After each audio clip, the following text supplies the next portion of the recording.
Hello, everyone. Today, we're going to talk about the potent elements of the exercise stimulus and why. Paradoxically, the more effective it is, the less time it takes. Please enjoy. Welcome to the Perfect Workout Podcast, where fitness meets simplicity. I'm Kyle Recchia, CEO of The Perfect Workout. I'm joined by Jim Keene, our Director of Training. We hope you enjoyed today's episode.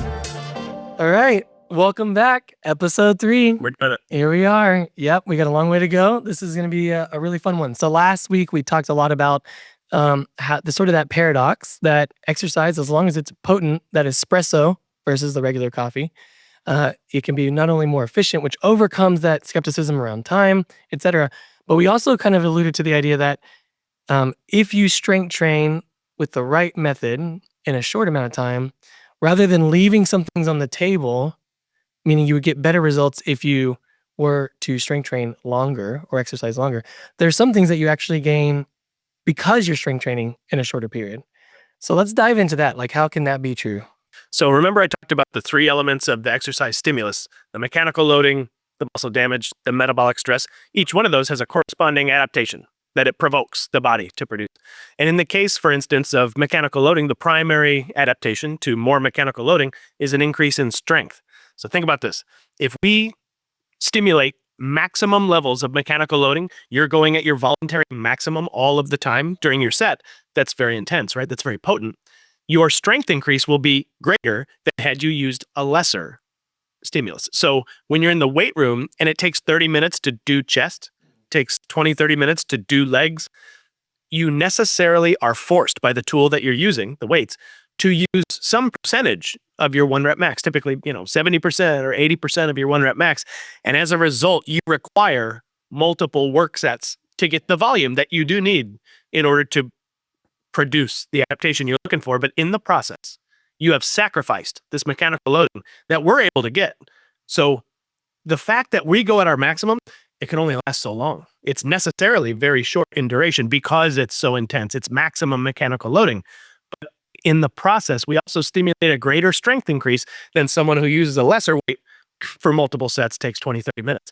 If you talk about hypertrophy, these are all sort of elements of hypertrophy. Define hypertrophy for us. Hypertrophy is the process of the growth of a biological element, in this case, muscle hypertrophy. Okay, so we're talking about Muscle growth. size. Yeah, muscle development and the increase of the cross-sectional area, and also adding sarcomeres in series. It's kind of all in one ball of wax. And let me put a bookmark there because you just talked about 2 sort of mechanisms of hypertrophy, adding the growth and size and lengthening. Right. There. We won't get into that today, but I want to talk about that in the future. Okay. Yeah, that's good stuff too. Hypertrophy to come. And so the hypertrophy that you can get, we found is very much based off the mechanical loading that you experience and the muscle fiber recruitment. And then the muscle damage plays some role in recruiting new satellite cells and macrophages in the recovery process and adding new mass. But it's the same principle.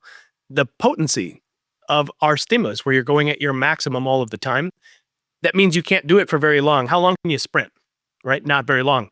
So if someone is doing pump and tone sets, they're doing work set after work set after work set, that's not what's effective.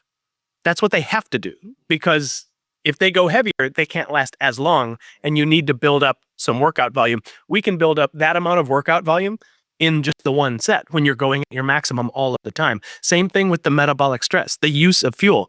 The depletion of glycogen in the muscle results in a replenishment in the glycogen of the muscle to fill it out, and takes with it water and sodium and gives you a full look. So in all 3 cases, it's the potency of the stimulus that results in the short duration. Okay. It's the stimulus that's better, and it just so happens you can't do it for that.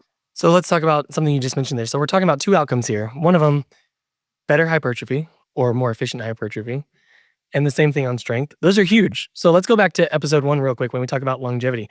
Longevity, I think everybody agrees, sort of the human body, disease, all these things are really big and complex. And we like to think we know a lot of stuff.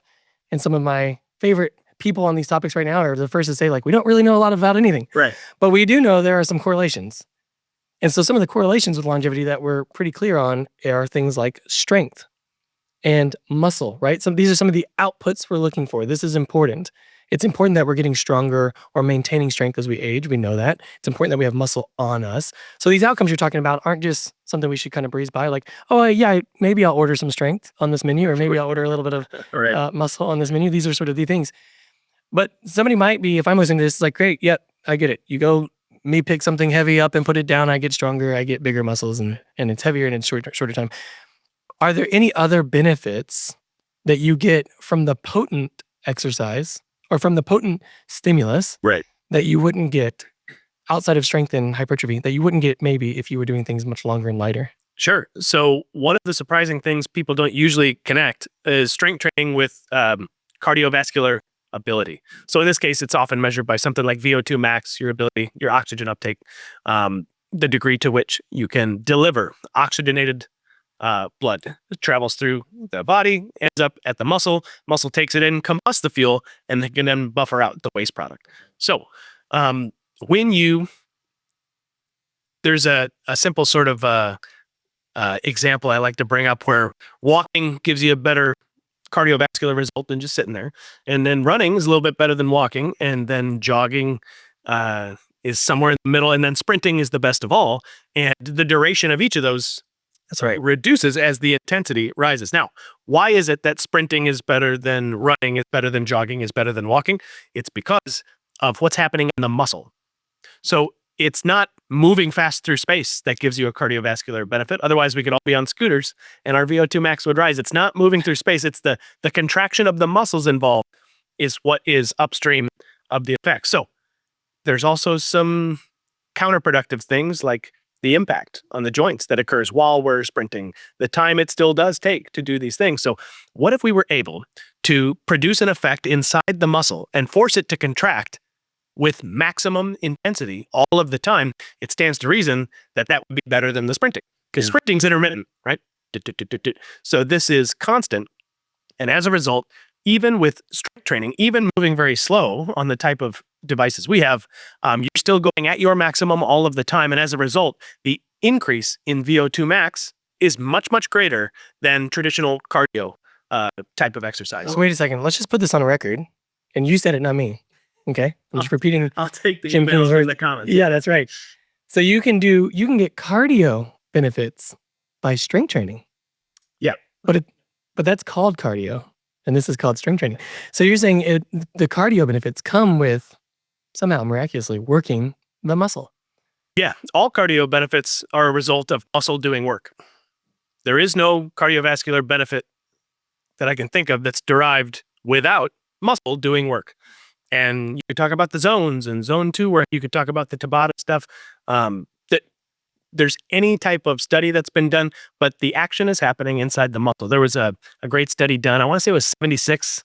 There was a guy, I'm going to get some of the details wrong, but basically he took a group of people and he had them on exercise bikes and he tested their VO2 max. Then he took a group of people, that same group, and he trained them for 12 weeks, but he trained them only using one leg. So they pedaled with one leg. Okay. At the end of 12 weeks, they get back and they tested their VO2 max again with the two legs, and they experienced a 22% increase in their VO2 max. Makes sense. But if this is supposed to be a systemic increase, it's the VO2 max is longer than heart. Yeah, that is where the action's happening. That's right. When he tested their untrained leg, the VO2 max was the same as it was 12 weeks earlier. And when he tested them just doing their trained leg with the mask on, 22% increase, just like before. So wait a minute. If the VO2 max increase is a function of the heart and lungs as the thing that's improving, where was the systemic benefit when they're doing the untrained leg? And the reason is, when you have a stronger muscle that's more efficient at taking in fuel, combusting it, and buffering it out through training, you're able to uptake oxygen much more efficiently. So your VO2 max rises. Right? Another more colloquial way to explain that is like, let's say you have a staircase and it takes you 100 units of strength to climb the staircase. And let's say your maximum strength that you have to give is, 120 units. Yeah. Okay, you'll be pretty out of breath by the time you get to the top of the staircase. You come to the perfect workout, you work out on the fast fit machines, and it's been 6 months, we've doubled your physical capacity. And we measure like our total work number. So now you have 240 units that you can put out before you call it quits. That same 100 unit staircase will be a far smaller proportion of your momentary capacity. And as a result, you'll be far less out of breath when you get to the top. And you'll experience